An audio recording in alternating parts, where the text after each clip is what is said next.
If you're a small business owner juggling too many tasks, then this is the video for you. What's up, guys? I'm Philip Sessions, the owner and founder of Refined Virtual Assistant, where we help you with all things virtual assistant. Let's go ahead and dive into it for today. So today we want to talk about why every small business owner needs a virtual assistant in 2025. As maybe you've heard of, maybe you haven't, but virtual assistants are becoming a thing that most people are looking at with the struggles with the US market to be able to have really good help. Also, the fact that there's rising cost in the United States with everything going on. So people, especially small business owners, are moving over to virtual assistants, whether it be in Latin America, whether it be in Africa, or in somewhere like the Philippines. We actually source our virtual assistants for ourselves as well as our clients within the Philippines. We really love the culture there and everything that goes on there. So let's talk about some of the common tasks that are stealing your time. Things like administrative tasks. Maybe you're the one still handling your content planning, you're handling the calendar, you're handling emails. Those are things that are stealing time and stealing energy away from you. Are you scheduling things still? I was actually just on a podcast with a business owner talking about this very thing. We were having a conversation, and yes, I still handle this. There's certain things I haven't delegated quite yet, but we were talking about doing a podcast on this coming Friday, but then we ended up moving it to the Monday prior just because our schedules lined up. But he reached out to me about that. Hey, I know we scheduled for here. Could we look at this? I had scheduled on the calendar link, and then we ended up changing that time. No big deal, but those things add up over time. We probably spent maybe a total of 10 to 15 minutes. And that's one person, one conversation for one little thing, a podcast, which isn't directly making him money. So why should he spend time doing that? Those little things that really just eat up and add up time away from you doing things like sales calls or networking events, things that are going to lead to business, to allowing your business to grow. So a lot of times small business owners are stuck doing these little administrative tasks because they feel like it's not something worth not doing.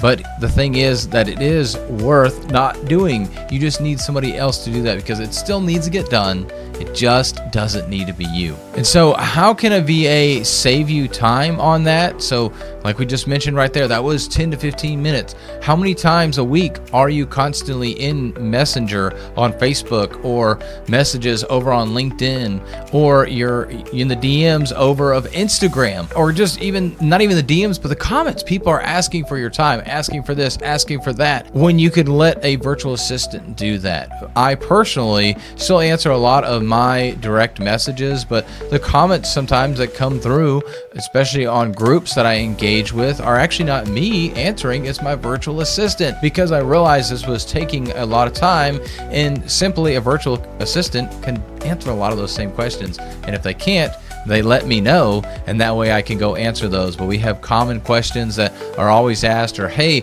would love to get a time on your calendar. Okay, hey Joe, here's the link, and my virtual assistant can handle that. And then all of a sudden I've got a link. I'm going to be on a discovery call with them until a point where I can get somebody else to start doing those.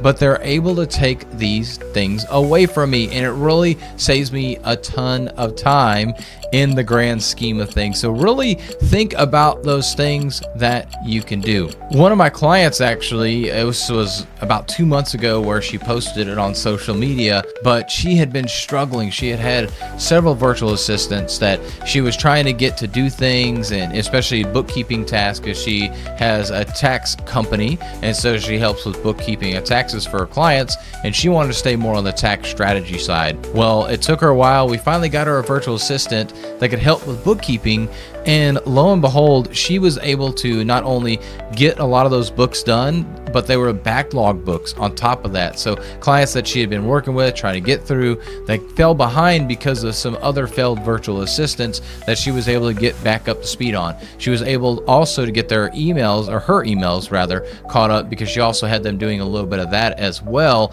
And now she was able to feel like she could manage her email and her calendars and the book of business that she had simply because the virtual assistant was able to come in and pick up a lot of those things. Not all virtual assistants can pick up those things right out the gate. I usually say it takes about 30 days for a virtual assistant to get up to speed with what you're looking for, what your processes are, and really become efficient. After 90 days, they're pretty much self-sufficient, and like any other employee that's actually there in person with you. That's a big difference between the in-person versus remote. To me, is the learning curve, or the curve in order to be able to be self-sufficient. Because of the in-person employee, it's a lot easier. You can see right away, you're able to respond to tasks that are right there in front of you. They can't really be forgotten about it or ignored. Where the remote assistant, they can be ignored because you're not right in front of them the whole time, because they are doing things behind the scenes. So for me, it takes about 30 days for a virtual assistant to really kind of get a grasp on things, and up to about 90 days. Sometimes, a lot of times it's a lot quicker, but really up to 90 days for them to really get fully up to speed on those tasks and become self-sufficient. So if you've been thinking about getting a virtual assistant or delegating tasks, really think about those things that you constantly are doing that you know that you shouldn't be doing, or things that just drain your energy that you can't stand doing. Those are two things, or multiple things, that could really help you when it comes to delegation and getting rid of that. Those are things that I would start with immediately, because that's going to allow you to buy back some of the time to be able to focus on other things in the business and be able to be at that 30,000 foot view. And if that sounds like something that would be helpful for you, book a discovery call with us today, and we will be happy to sit down and talk strategy of what is the best type of VA for you where you're at in business to be able to get the most efficiency out of that.